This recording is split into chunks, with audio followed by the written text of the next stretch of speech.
Bonjour à tous et bienvenue dans une nouvelle leçon de chimie. Aujourd'hui, on plonge dans un sujet qui touche notre quotidien sans même qu'on s'en rende compte.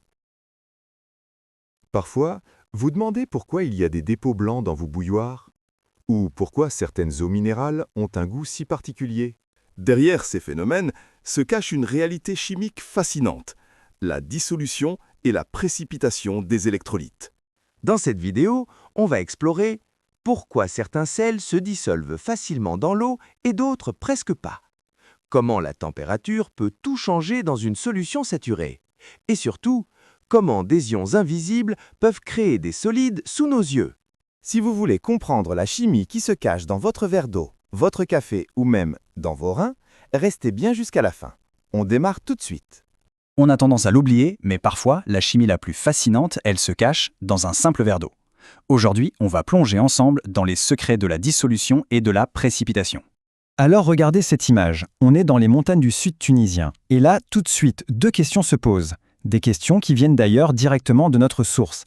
D'abord, d'où viennent les ions qu'on trouve dans ces eaux? Et puis, comment expliquer ces dépôts solides, un peu agaçants on va dire, qu'on retrouve dans les conduites d'eau? C'est le point de départ de notre enquête. Et pour commencer, on va s'intéresser aux mystères du quotidien. Parce que oui, ces phénomènes-là, ils sont littéralement partout autour de nous. Allez, c'est parti pour l'enquête. Bon, dans toute bonne enquête, il faut un premier indice, n'est-ce pas? Eh bien le nôtre, c'est un concept absolument clé, la dissolution. Alors, la dissolution, c'est bien plus qu'un simple mélange, attention. On pourrait même dire que c'est tout un art. Voyons voir un peu comment ça fonctionne. Ok, le concept essentiel ici, c'est la solubilité.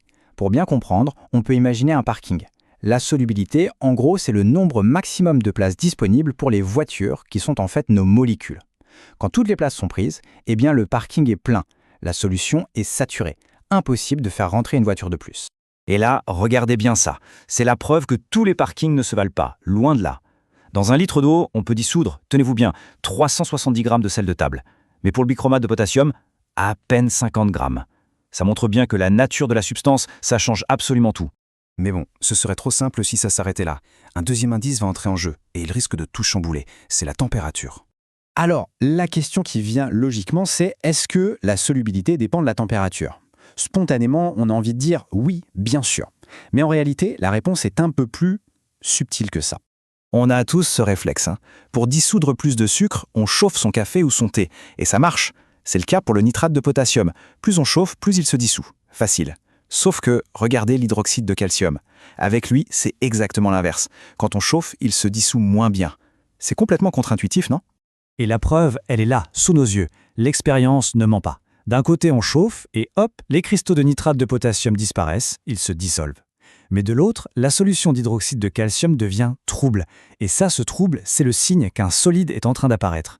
Et ça nous amène pile à notre troisième indice, le coup de théâtre de notre enquête. Ce qui a été dissous, ce qui a disparu, peut réapparaître. C'est ce qu'on appelle la précipitation. Alors, comment ça se passe la précipitation? Eh bien, c'est presque un tour de magie, c'est très visuel. Imaginez, on prend deux liquides, deux solutions parfaitement transparentes, du nitrate de plomb d'un côté, du chlorure de sodium de l'autre. On les mélange et, paf, instantanément un solide blanc apparaît, comme sorti de nulle part. C'est ça, un précipité. Ici, c'est du chlorure de plomb. Mais alors, qu'est-ce qui a déclenché ça?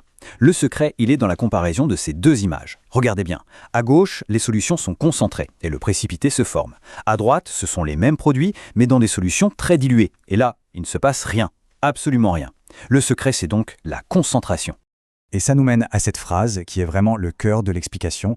La réaction de précipitation ne dépend pas de la quantité totale de réactifs, mais bien de leur concentration. Pour revenir à notre analogie du parking, ce n'est pas le nombre total de voitures dans la ville qui compte, c'est le nombre de voitures qui essaient de se garer en même temps au même endroit. C'est la densité qui fait tout. Ok, récapitulons. On a nos trois indices. La dissolution, le rôle parfois surprenant de la température et la précipitation. Avec tout ça en main, je crois qu'on est prêt à résoudre nos mystères de départ. Alors, revenons à notre première question. Comment l'eau des montagnes se charge-t-elle en minéraux? La réponse, on la connaît maintenant. C'est la dissolution. C'est tout simple en fait. L'eau de pluie s'infiltre dans le sol et sur son chemin, elle agit comme un solvant surpuissant. Elle va grignoter, dissoudre petit à petit les minéraux des roches qu'elle traverse. Et c'est comme ça qu'elle se charge en ions, calcium, magnésium, sulfate. Et d'ailleurs, c'est ça qui donne à chaque eau minérale son goût si particulier. Ce voyage sous terre, c'est une véritable épopée chimique. L'eau va dissoudre des roches calcaires et récupérer des bicarbonates. Elle va laver des gisements de gypse pour se charger en sulfate. Elle va traverser d'anciens dépôts de sel pour les chlorures. Chaque source a vraiment une signature unique, qui est le témoignage de tout son parcours. Voilà, premier mystère résolu. Passons au deuxième, celui qui nous touche peut-être d'un peu plus près. D'où viennent ces fameux dépôts de calcaire dans nos canalisations? Eh bien là, c'est notre deuxième concept qui entre en jeu, la précipitation. Une eau qu'on dit dure est simplement une eau riche en ions calcium et en ions bicarbonate. Le problème, c'est quand on la chauffe, dans une bouilloire ou un chauffe-eau. La chaleur transforme les ions bicarbonate en ions carbonate.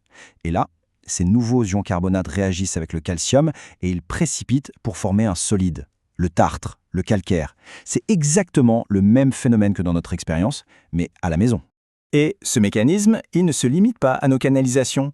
C'est le même principe de précipitation qui, lorsque l'urine est trop concentrée en certains minéraux, peut provoquer la formation de calculs rénaux. C'est la même chimie qui est à l'œuvre, mais cette fois à l'intérieur de notre corps.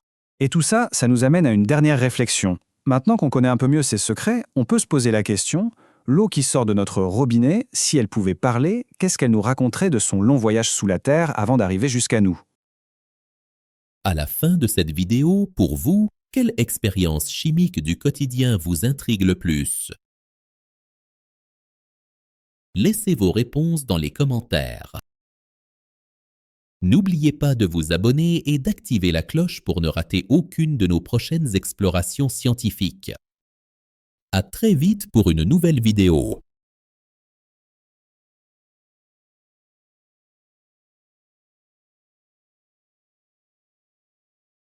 شكراً على المشاهدة. إذا عجبك الفيديو لا تنسى الاشتراك في القناة، قناة بروفي التعليمية.